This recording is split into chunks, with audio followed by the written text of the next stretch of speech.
Hola amigos, soy Irene Robledo Strauss y ha llegado el momento de recuperar la memoria. Hoy vamos a abordar un tema delicado, secreto. Delicado, ¿por qué? Porque revela verdades, porque cuestiona. Secreto, no solamente porque ha sido guardado por el tiempo, sino por las personas, inclusive por los propios idiomas, que ya no hay los eruditos que puedan hacer las traducciones. También está lleno de ambigüedades. Un pedazo lo dejan ver, otro pedazo no, este sí, este no. Entonces hay textos que no están completos. Por otro lado, está lleno de tesoros, lleno de nuevas verdades, de realidades viejas. Y eso para muchos es muy fastidioso, precisamente porque controvierte lo que se sabe hasta ahora, lo que para nosotros es una realidad o una verdad. Y entonces se vuelve inconveniente. Vamos a hablar de los enigmáticos textos apócrifos.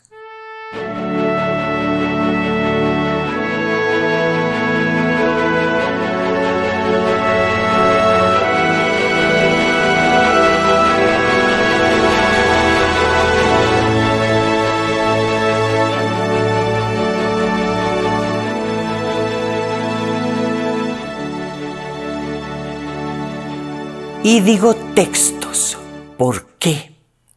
Porque no todos son evangelios. La palabra evangelio significa buena noticia, pero hay verdaderamente algunos textos que son evangelios, pero hay otros apócrifos, y son muchos, que no lo son. Y de estos textos hay en todas las religiones. Y no todos los textos, vuelvo y repito, son acerca de religión. Por eso vamos a hablar de los enigmáticos textos apócrifos. Hay en piedra, hay en arcilla, hay grabados en tabla. Hay en ese material vegetal de palma. La mayoría están hechos en vitela, en ese pergamino hecho de animal, de becerro, de cabra, de antílope, de oveja. Y hay textos enteros, pero también hay fragmentos pequeñitos, unos trocitos chiquitos, que pueden tener 5 centímetros. Y hay unos apócrifos que son hojas de luz. Apócrifo. ¿De dónde viene esa palabra? Apócrifo es una palabra de origen griego. Apo y critien. Ocultar, lejos. Esconder, apartado. Y verdaderamente todos estos textos fueron escondidos por obvias razones. Las colonizaciones, las persecuciones, las guerras, las peleas, entonces fueron escondidos. Por eso son textos apócrifos. Pero esto degeneró. Se deformó. ¿Por qué? Por la misma razón que he repetido tantas veces. Cuando nosotros desvirtuamos algo, escondemos una verdad y además alejamos a la gente de esa verdad, de esa realidad, ya sea por miedo o por otra circunstancia. Entonces, estos enigmáticos textos apócrifos fueron señalados como falsos, como espurios, como heréticos, porque esconden esa verdad, una verdad profunda. Son unos textos divinos y son unos textos sagrados. Y precisamente por eso, aquellas personas que sabían de ese tesoro, lo guardaron. ¿Por qué incómodos? Miren, estos fueron unos textos que fueron encontrados en distintos sitios, donde su autenticidad verdaderamente es incuestionable. Entonces, ¿qué pasa? Que cuando salen estos enigmáticos textos apócrifos, pues viene esa controversia, porque viene la comparación y evidencian cosas que a muchas personas no les gustaría que eso fuera así. En algunos casos hay similitudes, hay coincidencias, y en otros casos los cambios son tan grandes, tan marcados, donde podemos ver la manipulación. Y estos textos verdaderamente lo que hacen es aflorar una verdad fastidiosa, inconveniente, llena de ambigüedades, delicada y secreta, muy secreta. El término apócrifo siempre ha sido vinculado con algo bíblico, con el Evangelio.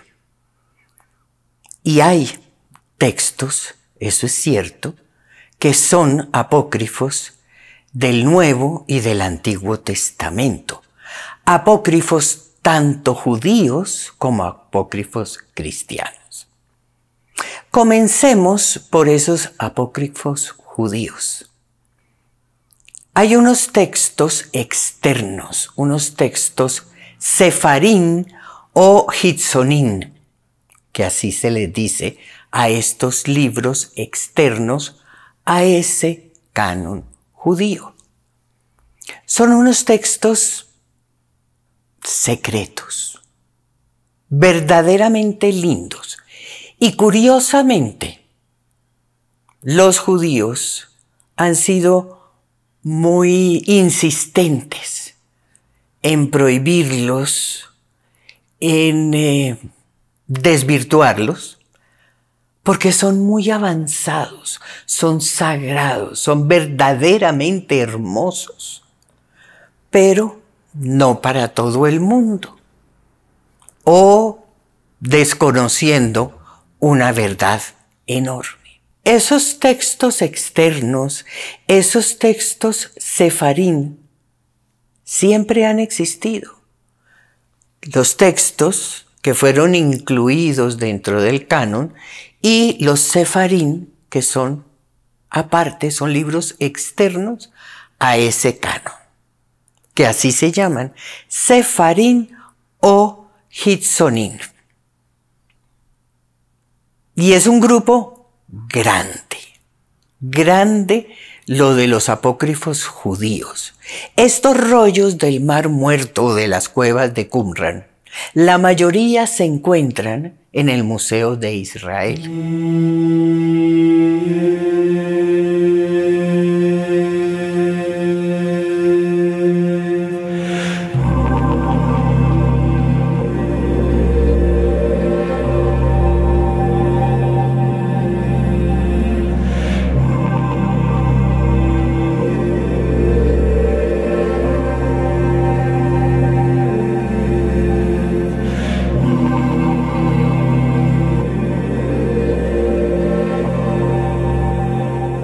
Reportados los hallazgos en 12 cuevas, pero hay más cuevas y hay más rollos y hay más descubrimientos. Recordemos que estos se encontraron en 1946. Ahora, Hay un inventario, y esto hay que reconocerlo de parte de ellos, un inventario riguroso, cuidadoso, asombroso, donde el 40% de estos textos apócrifos pertenecen al canon. Y hay una cosa bonita que se los mencioné anteriormente. Aquí, cuando se hace una comparación de este 40% que son canónicos con el canon, hay una muy buena relación de certezas, se parecen, son muy similares. ¿Esto qué señala? Señala que los judíos han sido rigurosos en ese conocimiento, inicialmente, me imagino, de labios a oídos y después escritos. También encontrados en vitelas, en papiros, en cobres. Y una cosa muy linda, escritos con tinta de humo de aceite de oliva, que ponían a quemar, recogían ese humo, lo mezclaban con mordientes y escribían. Y también, curiosamente, con cinabrio, esa piedra que es venenosa y que tiene un rojo impresionante. Este tema de los enigmáticos textos apócrifos tiene un volumen enorme. Sin embargo, en este camino que nosotros estamos llevando, es importante ir enlazando una cosa con la otra. Este es el video número 39. Y si ustedes, por pura curiosidad, comienzan desde el 1 hasta este, van a ver cómo el tejido, el dharma, la investigación, los textos, el conocimiento de la energía, la misma meditación, la transformación mental, el origen nuestro, ahí está, permanentemente. Ahora, surge la pregunta, ¿qué dicen estos apócrifos? Bueno, es un escándalo hermoso. Es un escándalo hermoso. Eso es lo que yo estoy diciendo. Hay secretos del árbol de la vida. ¿Y cuál es el árbol de la vida? La energía, el camino de la energía, con toda su estructura, con todo lo que contiene. También hablan de los 60 hijos de Adán y Eva, 30 hombres y 30 mujeres. Estos textos hablan definitivamente de los carros de luz, de unos personajes que todos reconocemos con unas edades, ¿cuál será el mejor término? ¿Descomunales? Si vamos a comparar con el tiempo de vida de ahora, entonces hay textos acerca de Noé, de Matusalén, de Abraham, de Lamec. Y lo curioso es que todas estas historias son iguales a las historias de Sumeria, a esos gigantes nefilín. Dentro de los textos apócrifos están los 3 libros de Enoc. Un personaje que viaja por el espacio. Ahí también hay una similitud entre el bardo tibetano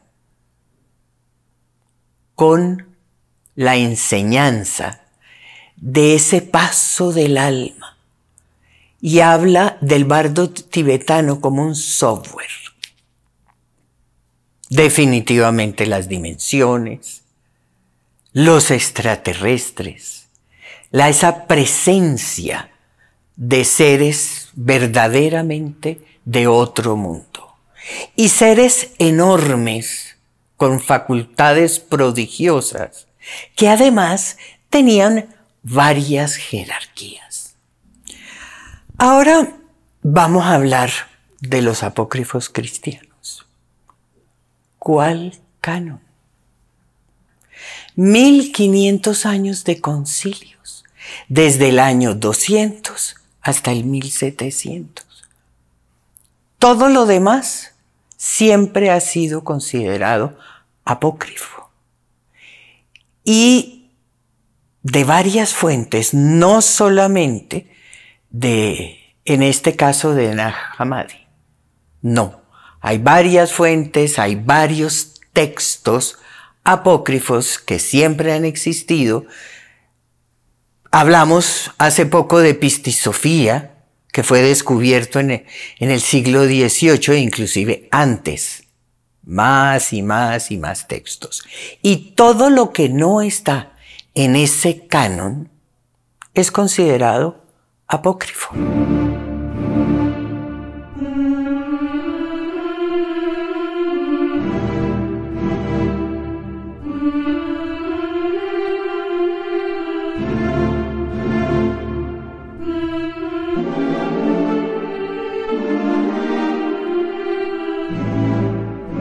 Sin embargo, hay varias fuentes y hay dos fuentes grandes: Nag Hammadi y Oxirrincos.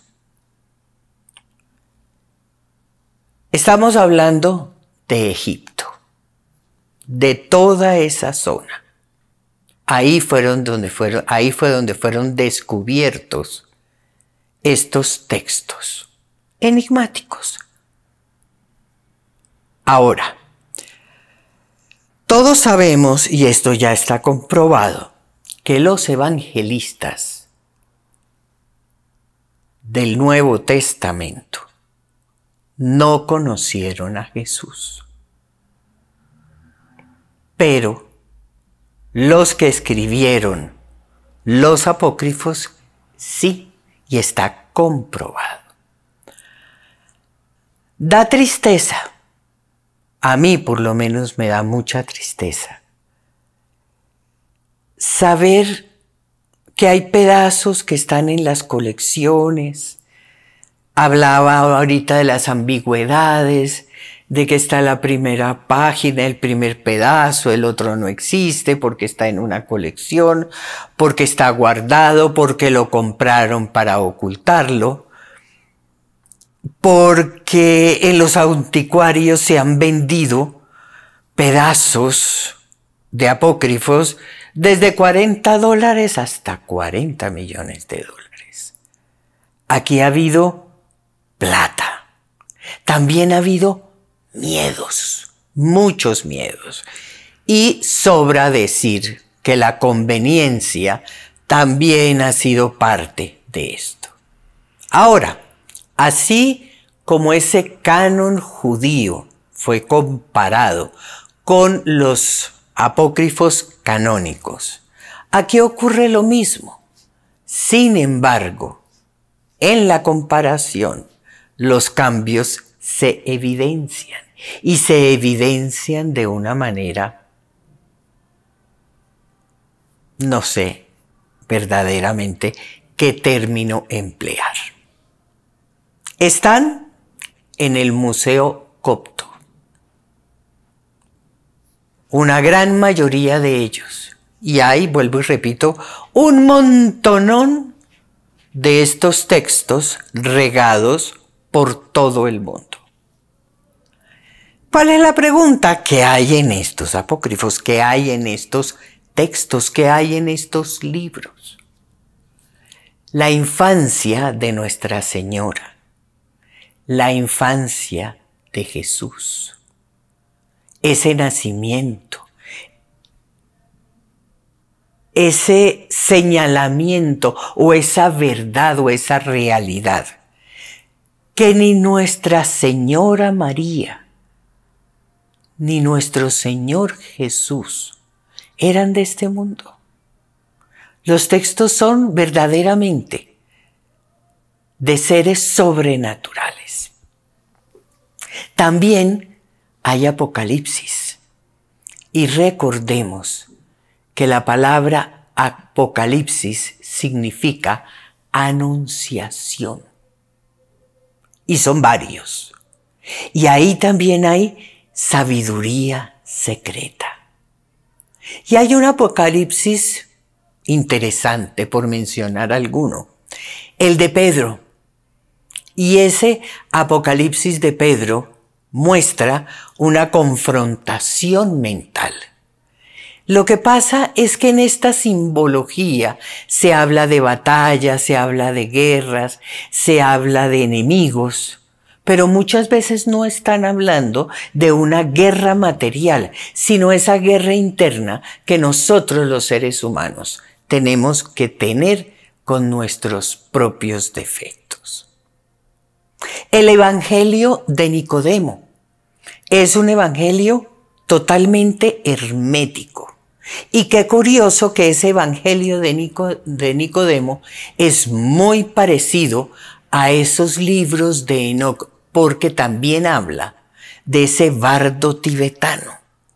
Y no es que el uno sea copia del otro, es que podemos concluir que hay una misma enseñanza que se regó en toda la tierra, en las distintas humanidades. Y ahí habla precisamente del alma y de ese tránsito del alma y de ese tránsito de la mente durante el parto. Los 4 libros de Pistis Sophia son de magia, de energía, de la madre cósmica, del óctuple sendero, otra cosa considerada allá, budista. Habla de ese bautizo de fuego en la meditación y es ese impulso inicial cuando comenzamos a convertir energía. También ese ese libro de Pistis Sophia habla de una cosa muy bonita, de cómo esos seres olvidadizos, con ciertas prácticas, se convierten en recordadores. Estamos hablando de despertar, de recordar, de la memoria. Está el Evangelio considerado como de María de Magdala. Y este Evangelio habla profusamente de la estructura del alma. Y un texto muy, muy enigmático, lleno de enseñanzas místicas. El segundo tratado del Gran Set. Es un texto muy difícil de entender y está escrito en copto. Pero yo quiero aquí hacer como una similitud, como un ejemplo. Hay cosas que han sido escritas, y lo hablamos en videos pasados, del sánscrito. Y este copto en el que está escrito se parece porque son idiomas encriptados. ¿Qué es idiomas encriptados? En que 2 o 3 letras significan todo un texto enorme. Es como cuando nosotros mandamos encriptado algo y después en el computador nosotros lo abrimos. Entonces hay que saber y hay que leerlo así. Por eso es que estos textos en copto son difíciles de entender. Ese es uno de los elementos. Y el idioma mismo, la interpretación, la traducción. En esta colección de Nag Hammadi está el Evangelio de Felipe. Cuando yo hablo del Evangelio de o el Evangelio de, es que se ha llegado a pensar que es de. En este caso, el Evangelio de Felipe. Es un texto extraño, pero hermoso, hermoso, hermoso, que recoge unas frases muy comprimidas de Jesús. Además, con una enseñanza muy profunda, muy avanzada, muy hermosa. Este Evangelio de Felipe, con estas frases de Jesús, hablan de nuestro origen. Habla de la energía, del despertar de la conciencia, de la pareja, escrito en copto. Es verdaderamente lindo, pero verdaderamente lindo. Pero queridos amigos, el budismo también tiene textos apócrifos. Y son, por ejemplo, mencionemos los cuentos de Yataka.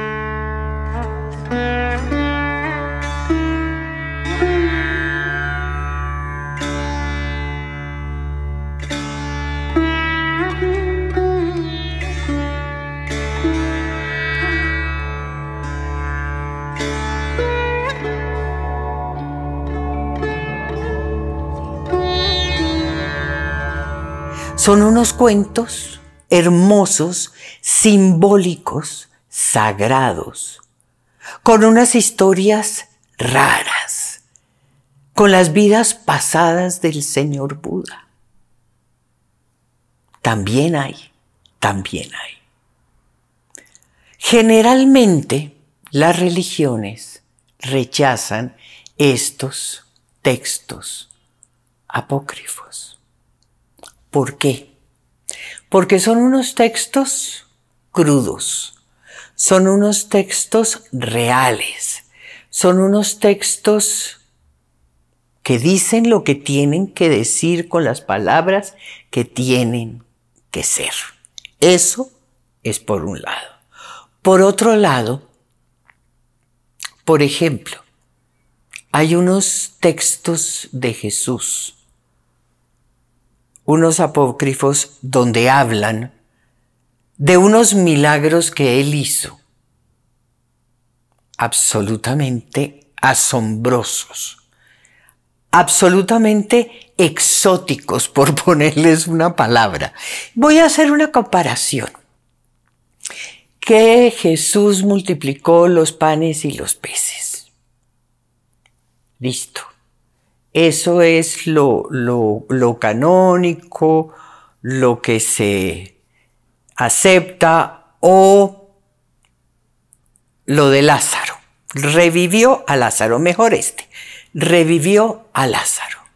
En estos apócrifos, ya Jesús no revive a Lázaro, sino revive a 5 a 10 personas. Entonces esto ya es considerado algo absolutamente exótico. Entonces, no. Y lo mismo pasa con el señor Buda. Por Dios, eran seres que no eran de aquí, que tenían un dominio sobre los elementos, unas facultades que nosotros, unas se nos olvidaron, otras desconocemos. Entonces, son apócrifos que han estado ahí.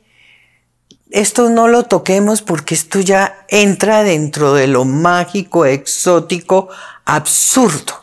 Pero curiosamente, y no sé si sea por el sitio o por la región, y estoy hablando de esa otra parte cercana a Egipto, que es Etiopía y Eritrea, al sur. Ahí pasa todo lo contrario. Son seres particularmente de mente abierta y particularmente intuitivos. Y para ellos Todos estos textos son absolutamente normales y aceptan los apócrifos. El Tao. Hemos hablado del Tao. El Tao también tiene apócrifos. Textos ocultos, textos guardados, textos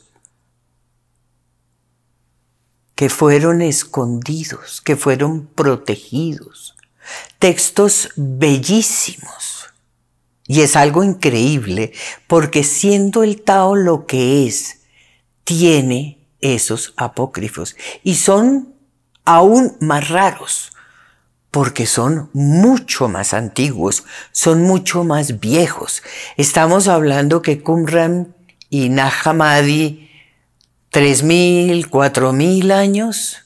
El Tao, hace rato pasamos por ahí. Inclusive en China buscan estos textos. Estoy hablando de los textos Fan Shi. Se dice que estos textos apócrifos Fan Shi recoge las historias de los 8 inmortales, que eran unos magos, y que estos textos Fan Shi fueron escritos por ellos y que poseían elixires y los están buscando y son todavía más raros y saben que esos 8 inmortales venían de las estrellas. Amigos, mi propósito con estos videos y con este recorrido es precisamente generar una pista, una luz, mostrarle a ustedes las relaciones de lo uno con lo otro. Debemos recuperar la memoria. Es importante. Entonces yo los invito a que se suscriban al canal. Pero los invito también que piensen de pronto a qué otras personas, amigas o familiares, de pronto les pueda interesar este tema. Y ustedes compartan con ellos. Porque hemos perdido la memoria y es necesario recuperarla. También los invito a que entren a la página www.hildastrauss.com y lean y vean y se enteren de los beneficios de ese superalimento que es la espirulina, tan necesaria ahora con todas las dificultades que estamos atravesando con el COVID. Gracias. Y hasta un próximo tema y un próximo video.